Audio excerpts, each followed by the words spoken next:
Hey guys, welcome back. Today we're giving you a Week 3 fantasy football starts and sits for the Thursday night football game between the Carolina Panthers and the Houston Texans. We are here to help you make all the right decisions on who you should keep in your lineup and who you need to sit. Let's start this fantasy football podcast right now.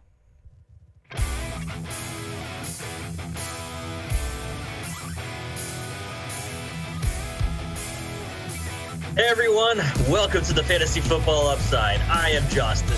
That is Kyle. Thanks for dropping by our Fantasy Football podcast and YouTube channel. Oh, yeah. We appreciate it. Boy, we were having some fun right before we started. That's for sure.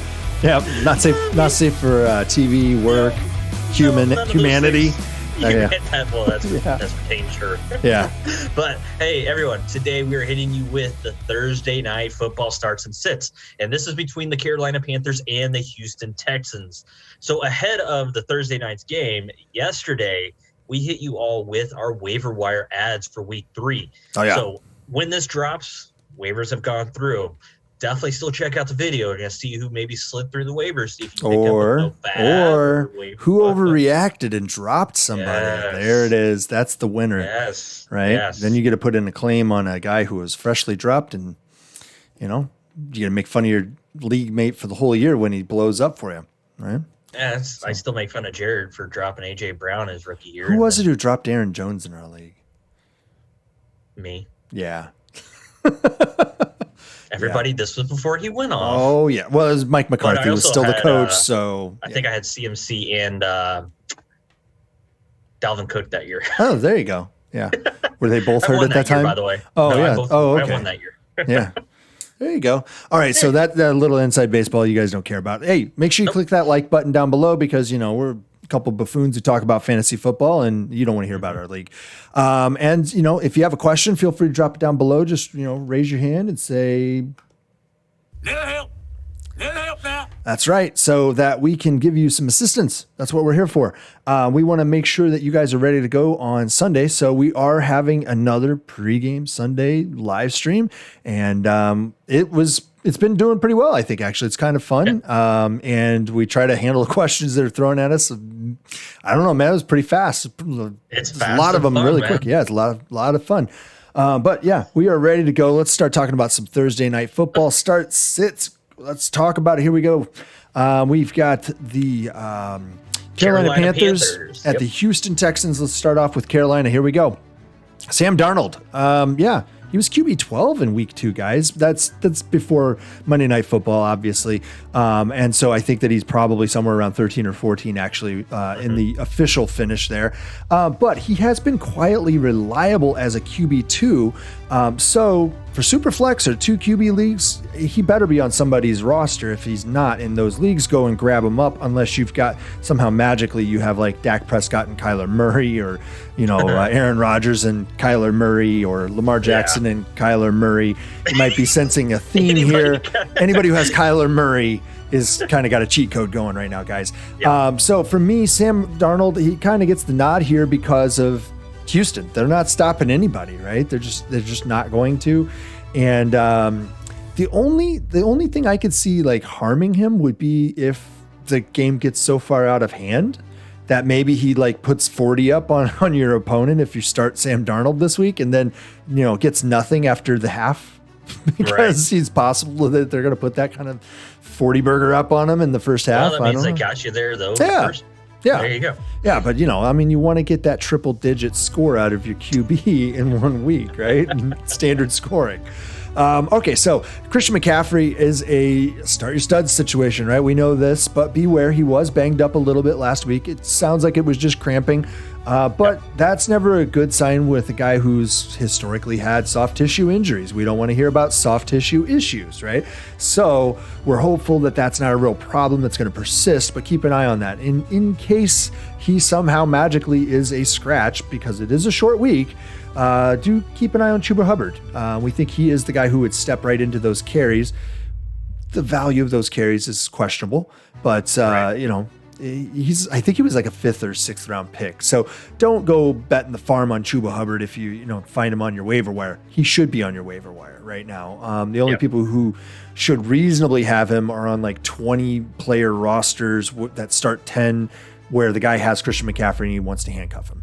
That's the only reason that anybody should have Chuba Hubbard on their roster right now. All right, DJ Moore, solid high-end wide receiver 2 week last week against an injured/COVIDed team, right? So he has seen, here's the big thing for me, he has seen 8 targets and 11 targets, respectively, in the first 2 games. That's pretty darn good. Not bad for the ADP that you would have had to spend to get him. So floor right now for me with him is a flex value probably, so that's pretty good.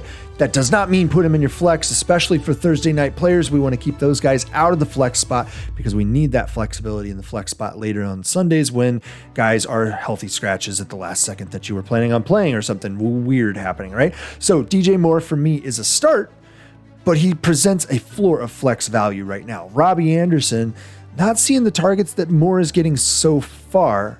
Will that change? I don't know. I'm not sure just yet. I think it could because obviously Darnold and Anderson have history together, so that's good. He's a flex play at best in my mind right now. So if you are going to consider playing him, obviously, like I said, don't put him in your flex spot, but don't expect better than like wide receiver 4 value coming out of him. I really would be skeptical of it presenting better than that. I feel like it's going to be a lot of boomer buzz for Robbie Anderson this year, which, I mean, has been historically. Yeah, I was going to say that's not really out of the norm for him. If you're in a season-long league like Best Ball, yeah, he's fine. In a week-over-week kind of roto game or something like that, matchup game, it's less than desirable. Houston might be about as good as it gets for his opportunity share.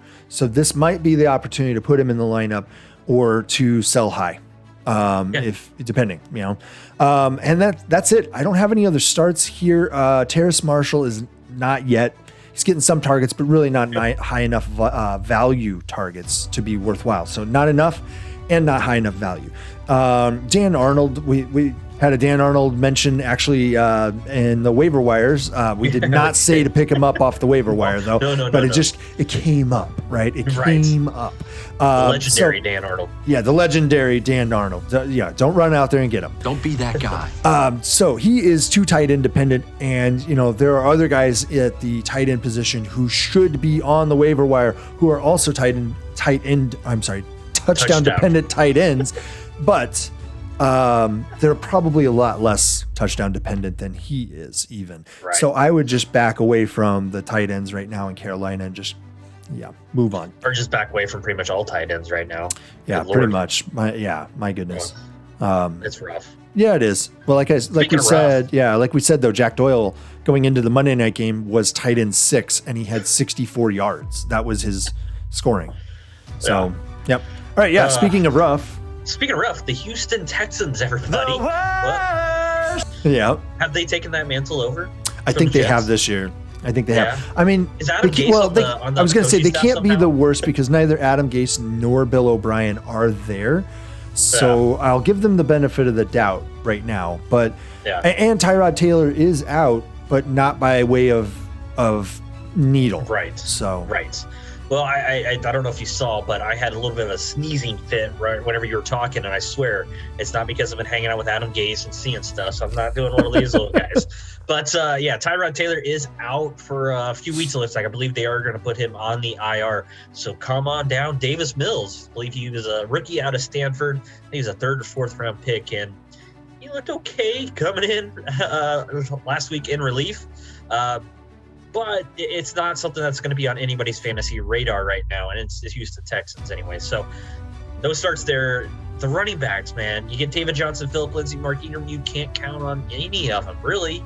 I mean, any one point, someone's going to score a touchdown, and in today's world, that could get you some value, but you don't know which one is maybe. You don't know which one that's going to be. What I would say is in games where you perceive a blowout to be on the horizon, maybe you could start David Johnson or Phillip Lindsay just because they are the pass catching backs. Like as far as the way they're playing them, I mean, Mark Ingram used to be able to catch passes, but over the last 5 years hasn't. Yeah. I mean, I think he's up to like 40 carries in the first 2 weeks.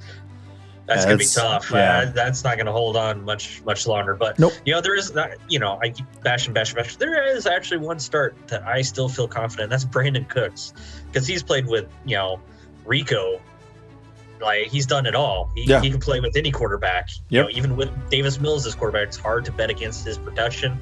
He did score last week with Davis Mills as the QB filling in. So, you know, he is going to hone in on him. So it could get him some double coverage. But Brandon Cooks, no matter what, still gets it done with whoever's out there. Yeah, it doesn't matter. That's all I have for the Houston Texans, man. I got one start Brandon Cooks. That's, I mean, that's then pretty it was much. still kind of.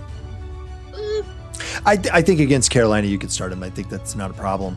And he's performed. I mean, even though they've got a subpar team all around, he is the lone bright spot. He is the Calvin Johnson on the Detroit Lions. Really, like, there's just nothing else. I mean, now I'm not trying to compare Davis Mills to Matt Stafford, but you know, I would say that he stands out as the lone startable player. I think you're absolutely correct. There's just nobody else that you could start.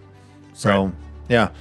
And if you drafted Brandon Cooks, I think you're comfortable probably putting him in. I hope he's not a guy that you have to. Him anyways as a wide receiver 4 or 5, and the guy is outperforming that ADP. Oh, yeah.